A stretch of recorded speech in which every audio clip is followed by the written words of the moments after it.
Yetimeli olarak Alparslan Hilmi'den aldığımız şifa kurbanının vekaletini veriyoruz. Ay gibi vekalet. Avrupa Yetimeli olarak Söngül Dursun'dan aldığımız şifa kurbanının vekaletini veriyoruz. Ay gibi vekalet. Allah-u Teala kabul eylesin. Ne şifa niyetine beklerse Rabbim şifalar versin.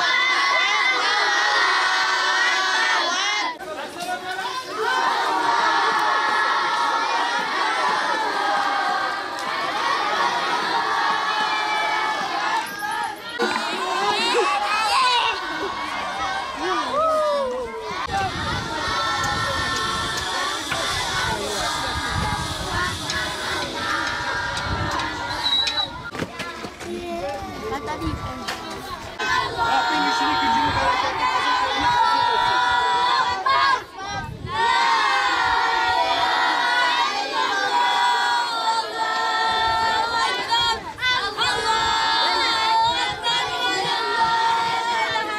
Avrupa Yetimeli olarak şu anda Afrika'nın Uganda ülkesindeyiz.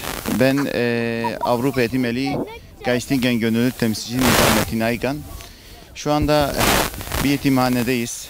Yetimhanenin önünde kurbanlarımızı, bize verilmiş olan kurbanlarını kestik. Yaklaşık 92 tanesini kestik. Bu yetimhanede yaklaşık 800 öğrencimiz var. Bunların 600 tanesi yatakhanede burada kalıyorlar. 200 tanesini de gündüzleyin gelip yani değiştiriyorlar bu yer olmadığından dolayı. İnşallah yardımlarımız devam edecek. Gelen yardımlarınızı da bekliyoruz. Şimdiden Avrupa Yetimeli olarak yapmış olduğunuz hayırları Rabbim kabul ve makbul eylesin inşallah. İnşallah.